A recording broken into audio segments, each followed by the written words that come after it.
So all in all, it's been a week of high-stakes diplomacy, and over the course of the past 2 days, we have heard some very, very crucial statements, including the ones that we heard from Turkey's President Recep Tayyip Erdogan a few moments ago when he took multiple questions from different journalists as part of the 36th NATO Summit in the Turkish capital. And as Turkish President Recep Tayyip Erdogan highlighted, it's been a very successful and eventful summit for Turkey.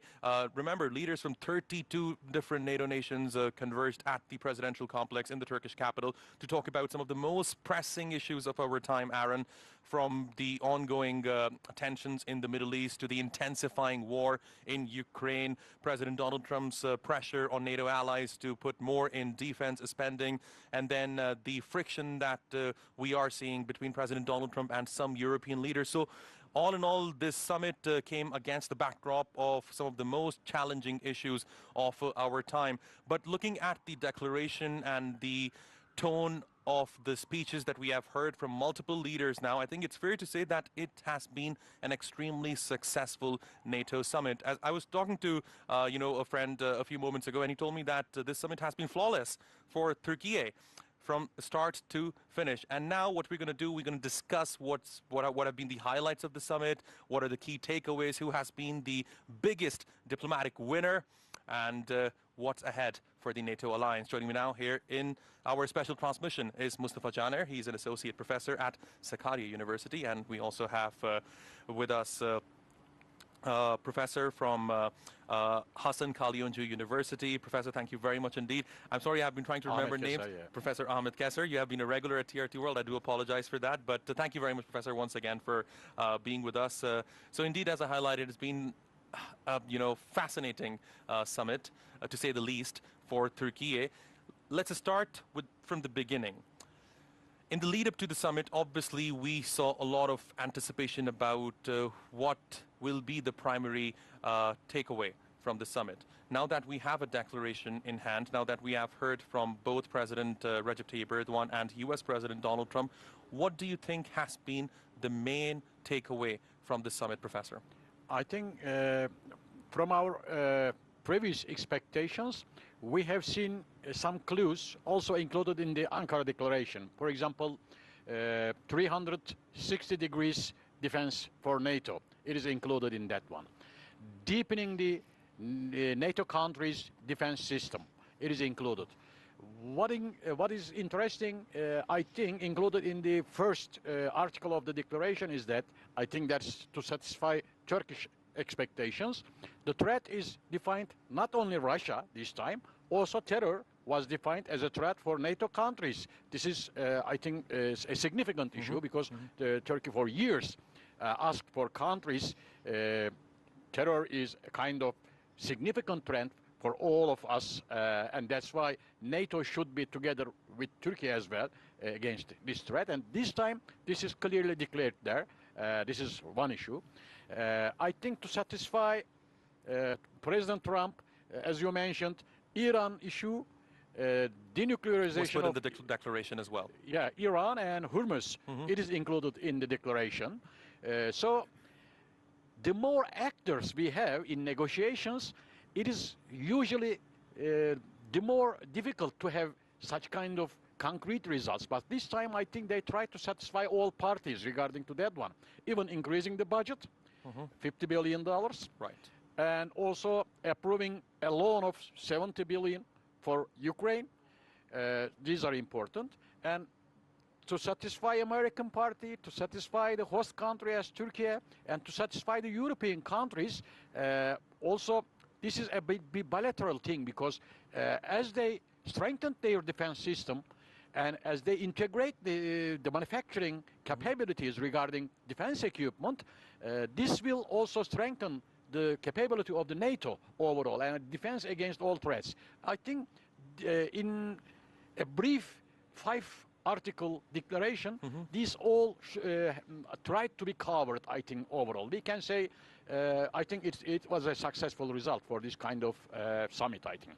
And if you look at the bigger picture, Mustafa, see, obviously, there are some tensions between certain European leaders and President Donald Trump, but overall, over the course of the past 2 days, we did not see any significant moment of tension. Yes, President Donald Trump did criticize Spain, and I think when he announced that he's going to be cutting off all trade relations with Spain, that was a significant moment. But besides that, even if you look at the relationship between President Donald Trump and Italian Prime Minister Meloni, we didn't see anything significant happen between the two, because in the lead up to the summit, there were some tensions building up between the two leaders.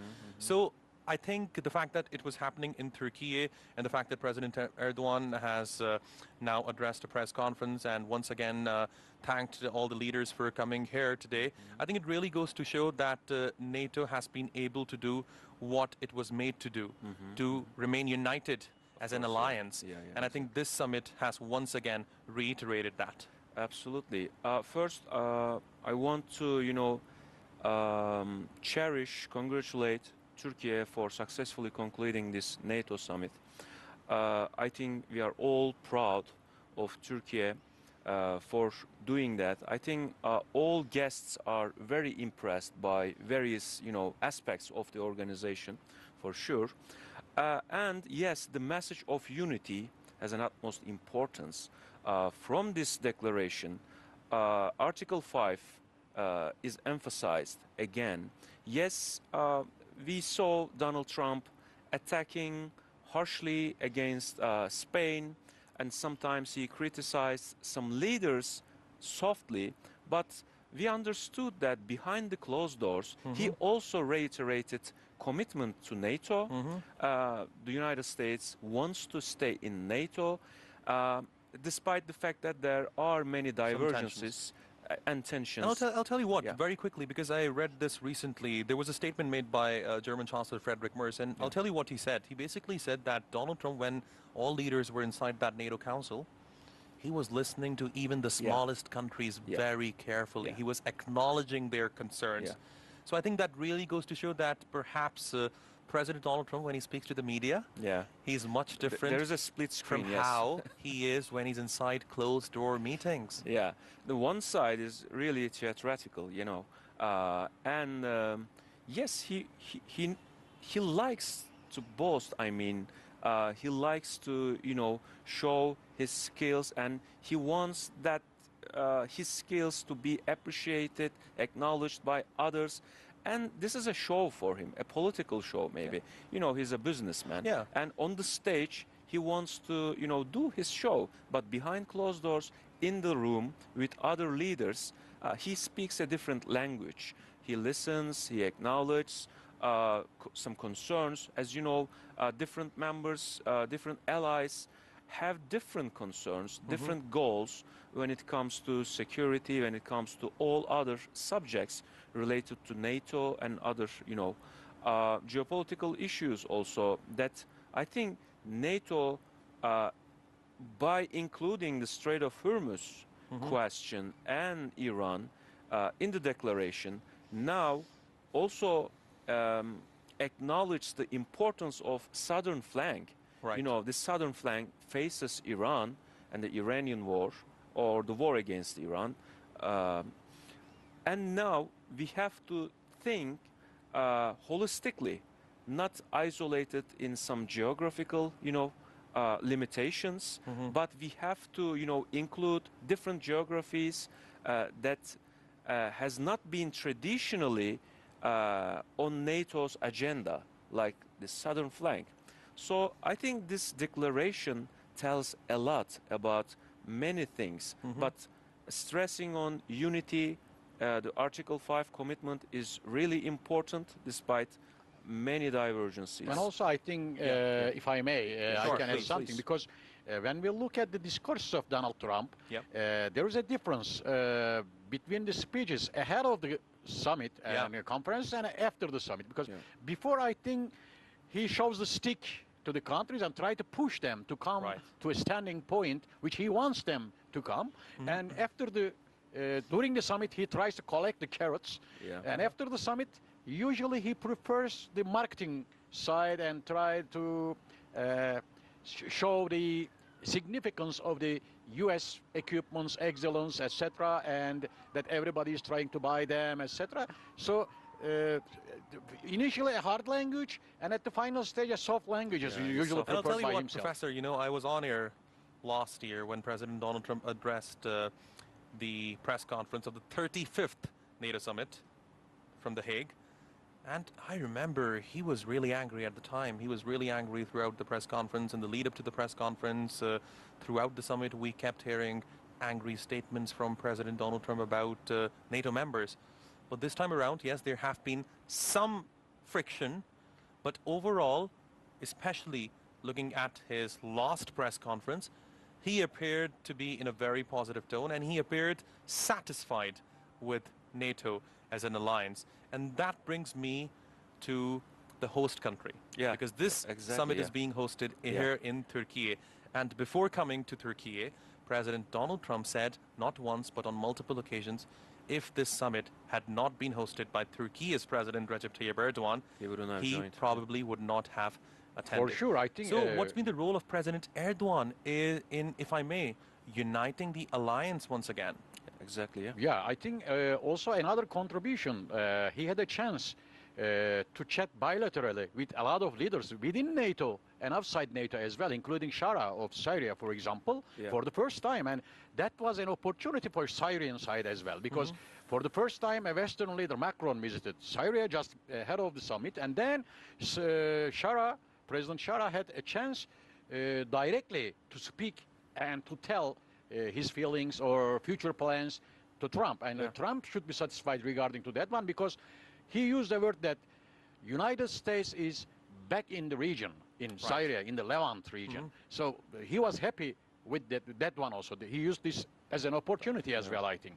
So this kind of bilateral meetings also reinforced the results of the summit, as well as the agreement between United Kingdom and Turkey, for example, about the defense industry and cooperation. Yeah, that's also a significant. We shouldn't pass the Syrian case, because one of the biggest news was Trump has said that they are going to remove Syria from the state-sponsored terrorism list. So I think it's huge. And Trump also said that they're going to lift all the sanctions on Syria.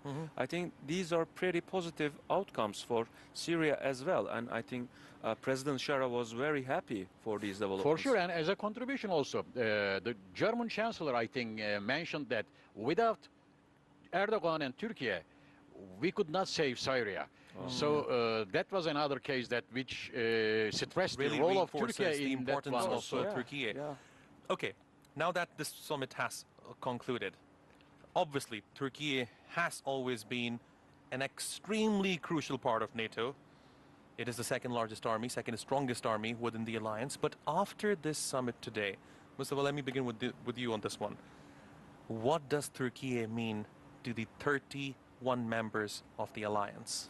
I think Turkey has already demonstrated its powerful position inside the alliance.